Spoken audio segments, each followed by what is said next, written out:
Hey everyone, I'm Lee Stone, and this is The Brokerpreneur, the podcast where we talk about the real stories behind running a business, the highs, the lows, and everything in between. Today, we're diving into the nuts and bolts of well brewed and Faff brewing with my guest, Lachy Crothers, a brewer who's built his dream from the ground up and keeps pushing to make the freshest beer possible.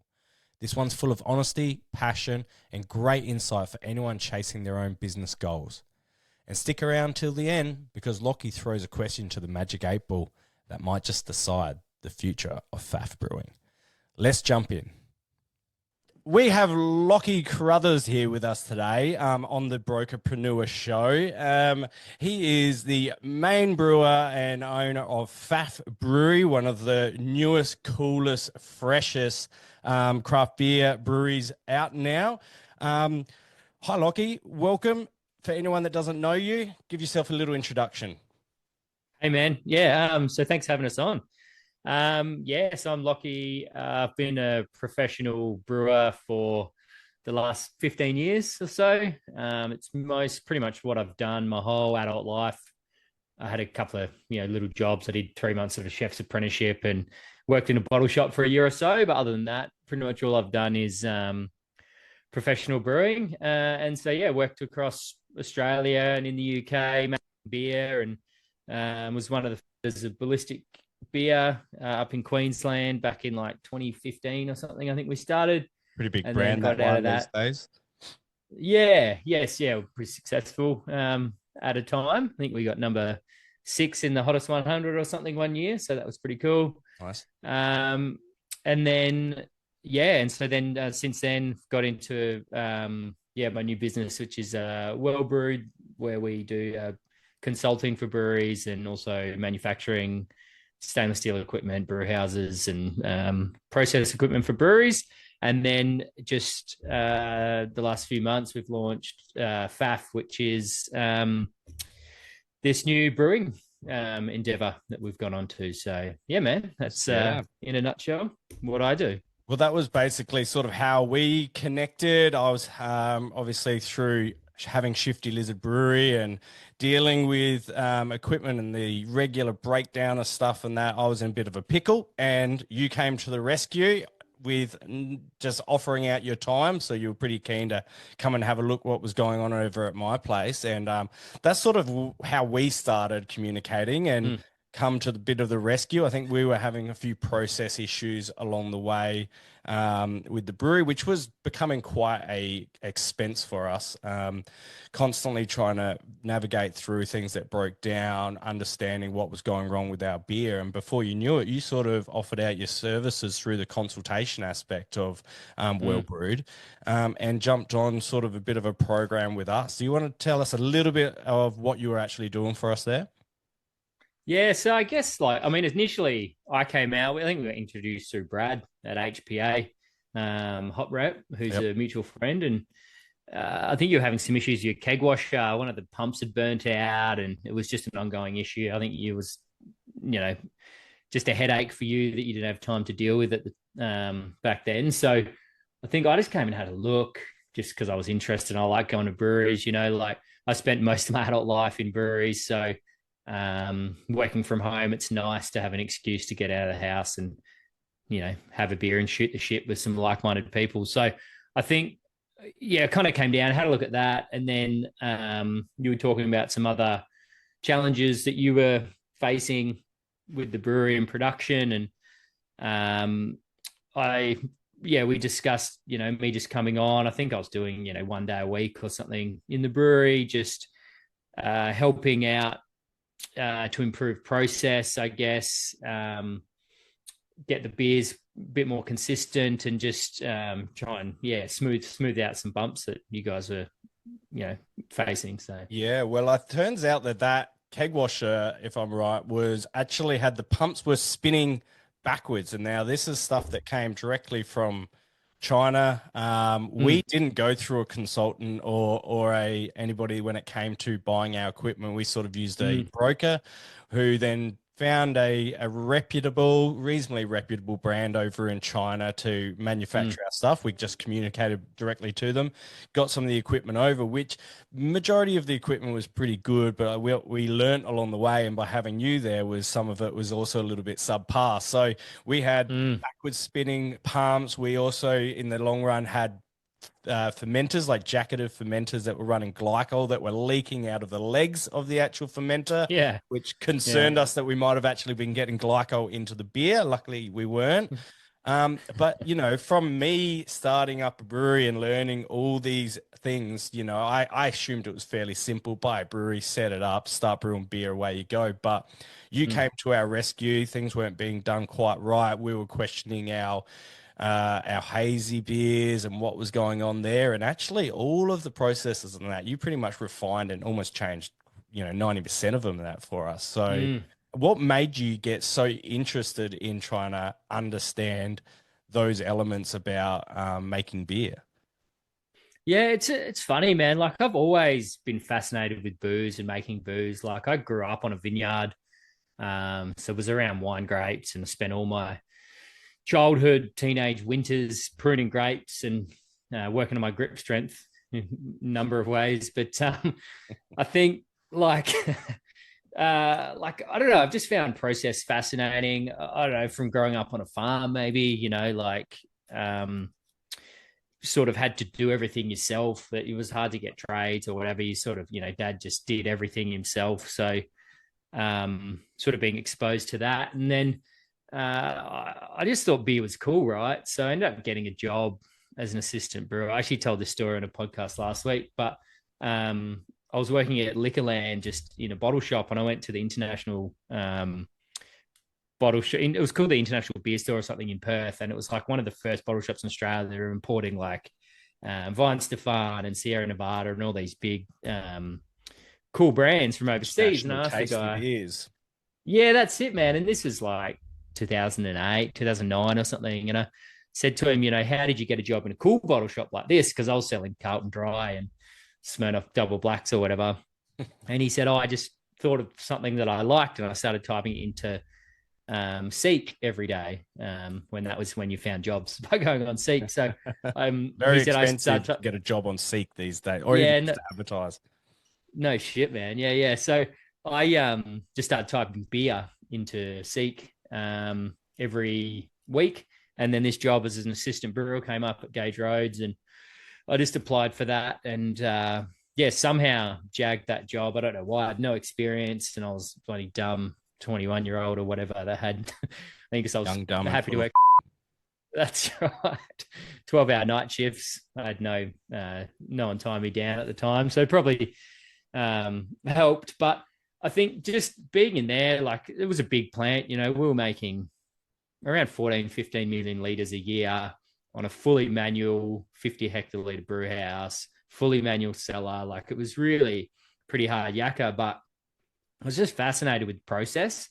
Yeah. I really loved, like, handling beer, pushing beer around. And so, like, understanding how things moved and, you know, pumps and pressures. And, you know, I was lucky enough to move through and do some work in the engineering department at that brewery. So we did a lot of projects working with some really experienced engineers around process optimization. So I just kind of jagged it, like, just by sticking around, and managed to do a lot of work in that space. And I've just always been fascinated by design and process optimization and efficiency. And so I've kind of carried that through my brewing career. And now, since I've been doing Well Brewed and the consulting stuff, it's nice to be able to share some of that knowledge and help people design processes. Because the thing with beer, right, you know, you're a brewer, you've done it long enough that there's a million ways to do everything, right? There's no right or wrong, and everything you do has a impact on something else in a different way. So it's kind of like finding the lesser of two evils. There's always some sacrifice, whether it's quality, time, utilities, labor, efficiency, chemical attenuation, the works. Yeah. I mean, exactly, man. That's the challenges that a person like me, considering that you landed on a really good brewery there because for scale, for other people that are listening, Shifty Lizard, we were producing 500 liters per batch. We were Mm, not producing anything more than 90,000 liters per year. And you're mm. what, 14 million liters? Million. Yeah, which Yeah. is a substantial. And for your first sort of job or first Mm. position as a brewer, that's pretty incredible in that. But I suppose you were surrounded by some pretty smart brewers that sort of guided you along that path.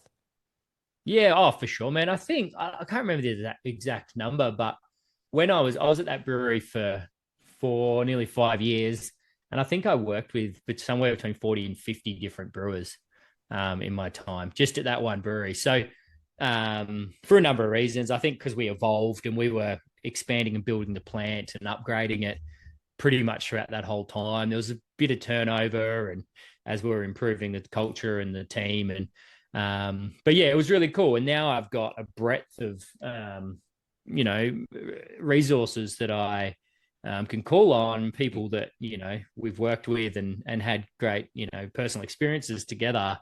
You just learn all these different perspectives, and it's much different to just a lot of people come into a craft brewery and there's one or two other people, and you only get that. You learn this is the way you do it, and you just do it because that's how you do it. Whereas Yeah, when you've correct. got 40 different people that have worked at different breweries and different experiences, you kind of get that fast track to thinking about, okay, well, I could dry hop it this way or this way or this way.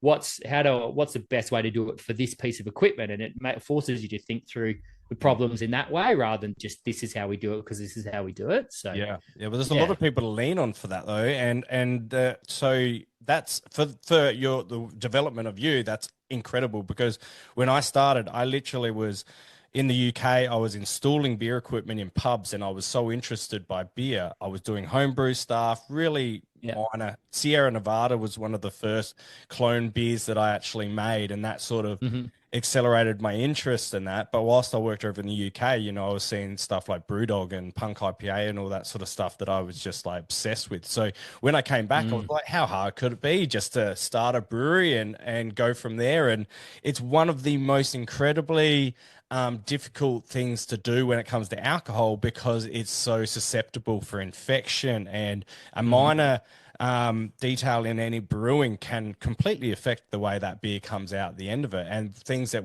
I had to learn the hard way through infected batches and dumping beer and all that, Mm-hmm. that to be able to have someone like yourself available to kind of guide us through that with that knowledge was something that I didn't have there available. And then when I was trying to train up Craig, who was the brewer that sort of stepped in for me, it was really important for me to have someone like yourself there to be able to, give Craig that sort of guidance that I didn't Mm. really have or I didn't reach out for at the time, which probably would have made Mm. me a hell of a lot better brewer in the end. But to have those sort of people, it helps your progression within the industry.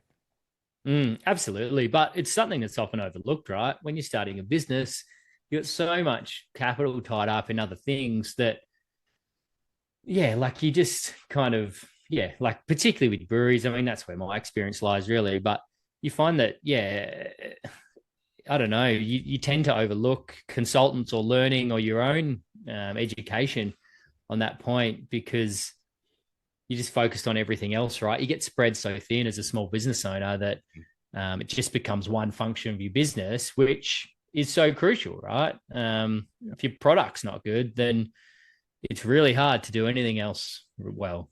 Yeah, it's interesting you mentioned that because, from what I'm trying to spread with this message and this podcast and that is all about the many hats that you will wear as a Mm, business owner, not just as a brewer and that, but the amount of different things that you don't really expect that you're going to become. And for me, I was a delivery driver, I was a sales rep, I was a brewer, I was a mm, tap house manager, I was a chef, I was, you name it, that I was. And in the end, I was mostly HR and bookkeeping yeah. and accounting. So none of which I have ever found that I have got any any sort of certification in or an avenue that I ever followed. I wanted to be a brewer, but what it came of it is actually how many different hats you need to wear. So ultimately, you gave us a little bit of breathing space to be able to take that away from me, to be able to focus on the training of Craig.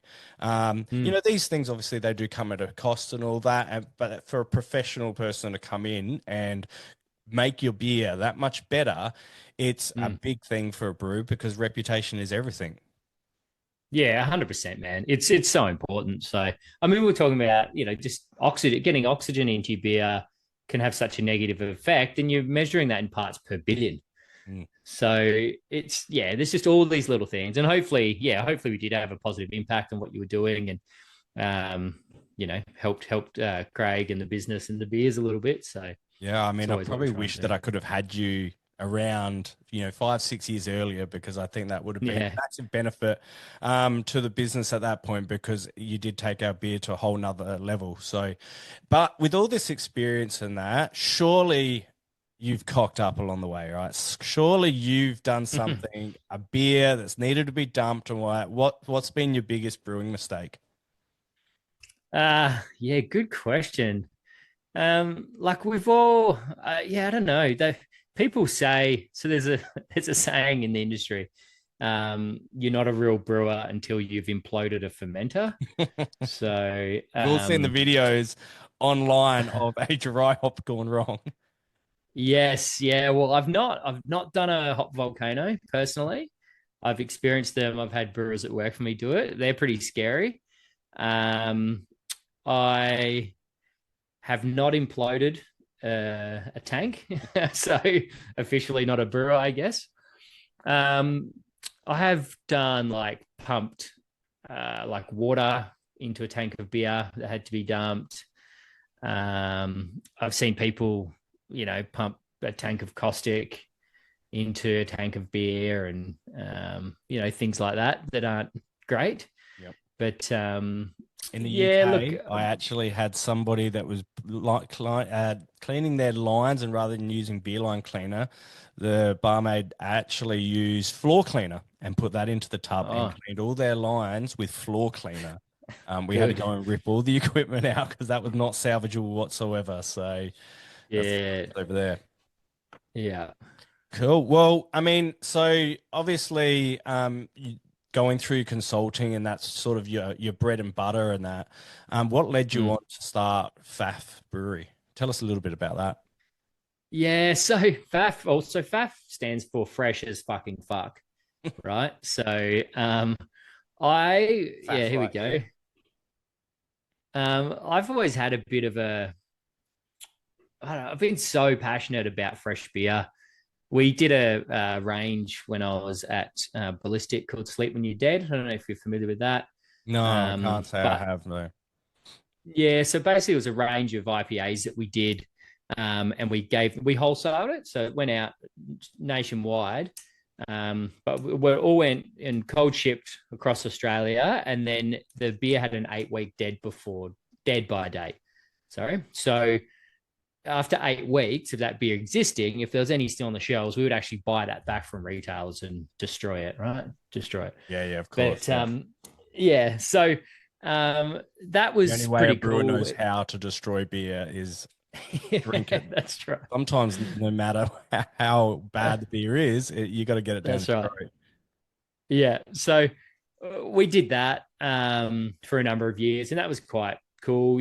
Just, I mean, 8 weeks was a little bit, it's quite excessive for like the shelf life of a beer. But I suppose, like for me, I'd spent my whole career drinking beer fresh out of the tank, Mm. and there's no more special beer drinking experience, as far as I'm concerned, as being able to try beer when it's that fresh, because beer does degrade so quick, and Of particularly course. hoppy fresh beers. So for me, I wanted to share that experience with as many people as possible. And since I left Ballistic, it's always just been in the back of my mind, like how can we share this love, Mm. with more people? How can we get more people realize that this is so important? Because having not worked in the brewery now for nearly 3.5 years, like I've been out buying lots of beer, and I'm always so disappointed when you buy a 4-pack of IPA and it costs you $35 and the thing's 6 months old, or it's been sitting hot on the shelf for 9 months. And it's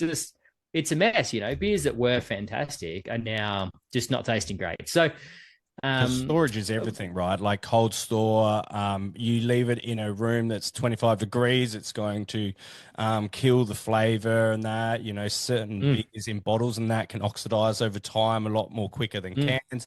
All these things play a part with how fresh that beer is, isn't it? Yeah, absolutely. And so, particularly with hoppy beers, like the aromatic compounds and essential oils and all the stuff that comes from hops that make them smell and taste amazing, are really volatile and they degrade really quickly with time. So temperature speeds that up, but time's a big one and oxygen, right? So I wanted to take that a little bit further. I had this creative itch. I hadn't brewed I was doing some distilling at home just for fun, but just really was missing like sort of making beer again. So I've launched this new thing, Faff, which was basically it's a direct-to-consumer model. So there's no wholesale at all because at my scale, you can't make any money wholesaling anyway. And it really takes away from our whole value proposition, which is drinking beer as fresh as it can be. So what we do, we actually put the beer, we brew a batch a week before it's ready to be packaged. We put it on for pre-sale. First batch sold out in 48 hours. Ooh, so that was really cool. That's awesome. Got that done. And then we canned it the following Monday. And then my wife and I spent that whole day packaging it all up into 4-packs and 8-packs. And then that all went in the post on the Monday. And so I think now it's been 8 days since then, and 90% of people have got their beer. So yeah. I had mine almost a day or so later, and I had it straight into the fridge. You saw the video that I sent. Yeah, I had get it straight in there, and the moment I cracked that, I swear to God, I was like I just rolled a fresh joint. Like the dankness on those hops is absolutely incredible, but it was delicious. Yeah, it's wild. And even so you got that probably Tuesday or Wednesday last week. If you try a tin today, a week later, I found that the terpenes, those marijuana terpenes that are used for aroma have actually integrated and changed. It's only been 8 days, right? Or for 5-6 days since you had it last. You'll find that it's presenting more fruity now, which is really interesting, So this is exactly what we're talking about, and that will continue to change over time. So I was actually disappointed that everyone didn't get their beer before the weekend on Friday. So, a week, whereas it's just being more than a week. But pretty happy. 90% of people have got their beer now, and it's been only 8 days since we canned it. So pretty good result, I think. Yeah, that's awesome, man. And I love what you're doing with all this, because the message you're telling people is it's craft beer. I mean, at the end of the day, if you to get the whole experience of craft beer, you need to drink it as fresh as possible. You need to all those compounds, everything that changes, even in that 1 week, you want to experience it straight away, because again, I mean, from me having that beer, I mean, I've still got 4-pack left over there. I've had one every couple of nights and that, and I have felt the change in that, but it's still so delicious, so fresh. You taste that within it. So, I love what you're doing with Faff, man, and I can't wait to keep supporting it. Let's go on to something about things that you might have learned about business that you didn't get told when you decided to start something up. What would you say is probably the biggest thing that you didn't really know about? The biggest thing that I think about all the time is really understanding your customer. Because I think as business owners, we get so caught up in, I guess, being emotionally attached to ideas that we have or products that we've built or something. And it's really easy to stick with something when it's not working, or build a product. I see a lot of, brewery owners will brew beers that they want to drink. But what do your consumers, what do your customers want? What products do they want? What service do they want? And really understanding, what problem they have that you can solve, or how can you add value to them? And we went over it a lot. I always asked the question, we launched a pale ale after a couple of years at Ballistic. We intentionally didn't have one at the beginning, but like we need a pale ale in our range. And so we just kept going over and over. Why would anyone buy our pale ale over anyone else's? And they just kept drumming it in. And we never got an answer to that question, right? Mm. And the reason we brewed one was to fill a tap at the tap room, and there was a gap in our portfolio, and people, consumers wanted that style or something called that, typically. But it's really, I see that so often, like not doing things for your customer. That's why your whole business exists, right? Yeah. Yep. So I couldn't agree more. It was almost why I started the brewery. I wanted to brew beers that I wanted to drink, and I wanted people to like that, to share that passion with me. But it soon became very apparent that it's not about what I want to do. It's about what's going to sell, what the consumer wants. And craft beer, back in 2018 when I opened up the tap house, it was all about diversity and changing it up. People wanted a new beer every single week. And so to be interesting, you had to create that. I think that's what put the pressure on me as a brewer and as a sort of an amateur brewer, is that trying to continuously learn new styles and hit the mark and put it out there, and for it to be amazing was a difficult challenge for me, because at the start I had these set styles that I knew I could do, and that was basically it. And the hazy was my Achilles heel. It was always one of those beers that I just could never get right until you came along, Lachy from Well Brewed, and helped us nail that. So it is you're very right, and I think the customer aspect, and it's basically what I'm trying to do now with this podcast. There's a reason for this podcast, and it's because there's people out there that need this sort of information of the failures but the wins as well of what you do as a business owner. And if people can learn from that and understand that, they're going to have more customers, more people that are interested in it, more people hopefully drinking the beer. For sure, man. And hopefully you can understand your audience more as things grow and progress, and get feedback and what they actually want, and provide the things that they want. Like that's how you'll succeed, and that's how you will continue to grow and keep the ball rolling, right? So yeah, man, it's so important. Yeah, 100% right. Well, obviously then, it's not all sunshines and rainbows all the time, and the Faff brewing and your consulting and that. When's been the hardest time that you've had to go through as a business owner? Yeah, we've been through a few, man. Like I have over my career, I guess I've owned since founding Ballistic. I was still a minority shareholder, but was still involved in some of the decision making, and still technically have shares in that business, I think, albeit very small and diluted. But I think so that was probably 2015, so it's probably been 10 years or so having done this. And we went through some hard times with that business. We had quite a large recall. I think I was just out of the business, but was still involved a bit. They actually went into voluntary administration as well, not maybe 6 months after I left as well. So was kind of pretty close to how that went down. So that was some pretty hard times.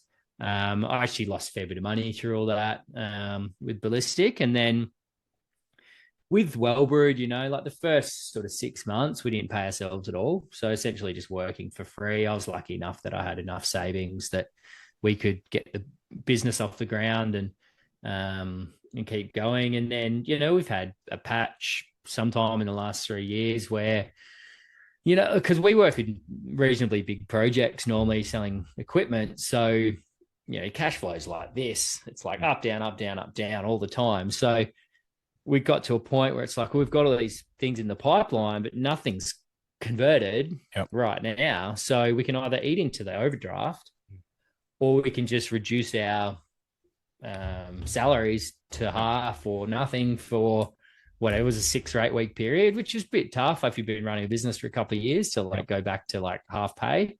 For a little bit. That's a common problem, though. It's, this is universal, these sorts of things, is as a business owner, you make the sacrifice, don't you, for what you believe in. Yeah, that's it, man. And so, but we've tried to structure this business and Faff as well around being super lean. So when I was at Ballistic, we got to a point where we had 5 venues, 5 sites producing beer, 85 staff. Like, your wage bill gets pretty big every week when you got those sort of people working for you, and it just gets pretty hard to manage cash. Like we've now got, there's three of us that are owners, two that work in the business that draw a wage, and we have one virtual assistant, and that's it. Like we try and keep all of our expenses really. We all work from home, so like we pay a Xero subscription, a Zoom subscription, DocuSign, like a handful of those sort of things. Yep. And like so Simplified, there's right? not. What's that? Sorry. Simplified though. So you've understood that, when you got many working cogs, there's so many things going out and finances, and it's a lot to keep track of. When you simplify and understand what your essentials are versus what your luxuries are, then you can get on top of those sorts of costs. Yeah, that's it, man. And so like I think being lean has allowed us to, when the times are good, like the times are really good, and seize opportunities. And then when times are a bit tougher, it's allowed us to keep our head above water, right? And stay nimble. And, because we're such a small team and we don't have money tied up in stock, we don't have big overheads, we can pivot and we can adjust and move with the market much easier. And we intentionally designed the business that way. And so the only money that we've put into this out of our own pockets has been actually like setting up the company, and all the legal structures around it. That was about 10 grand or whatever. And everything else has been funded through cash, which has been That's awesome.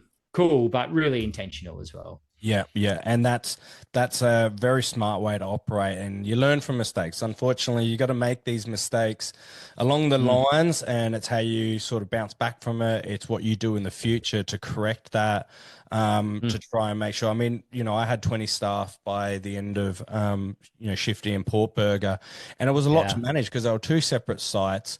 It was hospitality, so it's working evenings, it's weekend stuff. I was trying to operate a Monday to Friday, but unfortunately, you never switch off when you're a business owner, can't, man. Not with hospo particularly. Like I've found it a little bit easier now because our jobs tend to, not much happens over the weekends with those sort of projects. Like you can kind of just let it do its thing. But that was a big thing. It was really hard, man. Ballistic, because I was on call from 5 a.m. till 10 p.m. Monday to Friday, and then we had all the venues open every weekend. So we had 5 venues across Queensland. Pouring beer. So like there's never a time. Plus, 5 sites with beer fermenting or being processed on the weekend. Like it's crazy. It's hard, man. Yeah. Well, look, and it's awesome that you're learning this sort of stuff and you're evolving, and it's really good to see the direction that you're going in. And obviously, Faff being a very intentional product, it's not in bottle shops. You don't have to do that groundwork. You're doing everything online. You've got relationships with breweries. You'll be able to spin together a small batch, pump it out, and you said 48 hours. This batch was already gone, which is epic. So you're getting money straight back in. And you're almost like you're getting pre-sales on it, so it's sort of your ongoing costs and that going to keep getting covered. So it's a very smart way to go about it. Yeah, it seemed like the only way I could really do it, right? Like I've got no brewery, I've invested nothing in equipment. I even did the first merch run as a pre-sale because I'm like, I can either pay for all this stuff, guess what size shirts everyone's going to want, or I can do it as a pre-sale. People are going to be understanding, man. I'm a small business. It's just Clemmy and I are the only owners of Faff. So like we didn't want to just like have money tied up in stock. So why not? Everyone understands the first time we've ever done anything, put it on pre-sale, and then I then go and place the order and get exactly what people want. I don't have a few hundred shirts lying around just for no reason. It's been the best way, man. I can't wait to get a hold of mine. I think you sent some of this out in the post and that, so I'm itching to get my Faff. Get my Faff on. So I'll certainly be pumping the brand up and all that. It's the least that I can do. Support good mates, people giving it a crack and working hard. You got a family behind all of this as well, so there's a lot on the line. Some people don't always appreciate that. They think that especially through social media, that you're just some social media personality that has nothing else other than business and that. But there's a Mm. lot. It's all about having the balance within your life. You know, that work-life balance is so important for your mental health.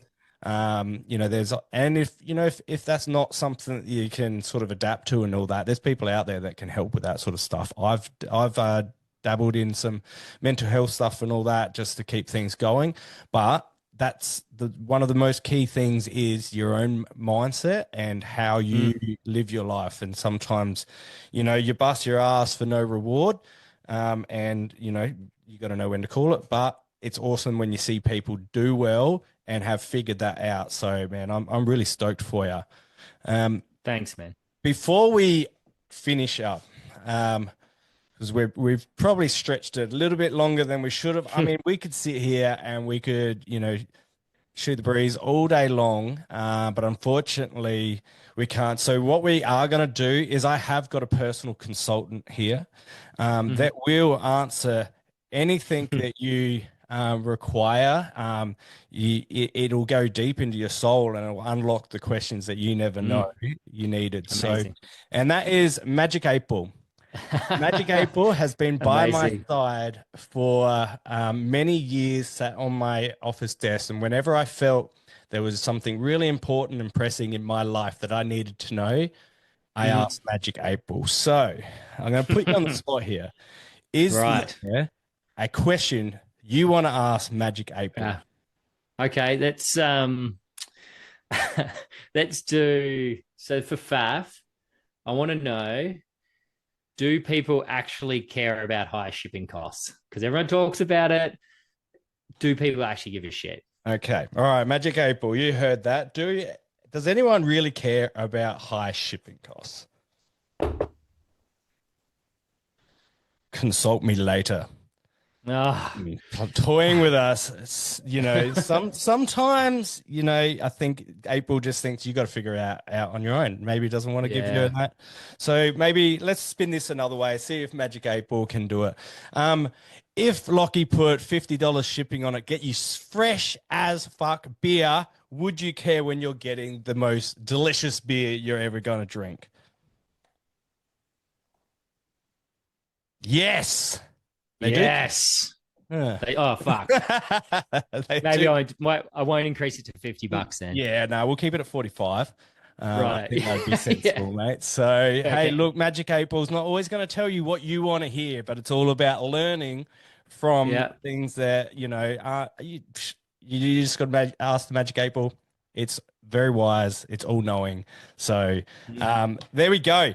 So, Mr. Lachy Crothers, I really appreciate your time today. There has been a lot of information shared in that here that hopefully people can sort of take on board, learn. You know, I think some of these things to take out is just learn from mistakes. You know, you're always going to make mistakes. That's all right. Get back up again and give it another crack. And you are inspiration for that exact thing. So thank you very much, Look. Is there anything you wanted to say on the way out to our listeners? No, I think I'm good, man. Yep. But thank you. Stay fresh. Drink fresh beer. Check the Yes. dates on the bottoms of cans. It's really important. Bloody oath. Well, Love it. thank you very much, mate. We'll catch up for a beer very soon. For And sure. thank you very much, Lachy Crothers from Well Brewed Thanks, and Lee. Faff Brewery. Sick, man. Thanks, Lee. Talk soon, bro. Cheers, mate. That was Lachy Crothers from Faff Brewing. A huge thanks to him for joining me and sharing his story. Make sure to follow Lachy and Faff Brewing on socials and subscribe to their mail out so you don't miss out on any of their fresh as fuck beer. If you've enjoyed this chat, hit subscribe or follow The Brokerpreneur on YouTube, Spotify, or wherever you listen. And if you've got your own story of struggle or success, reach out. I'd love to hear from you. I'm Lee Stone. See you in the next episode.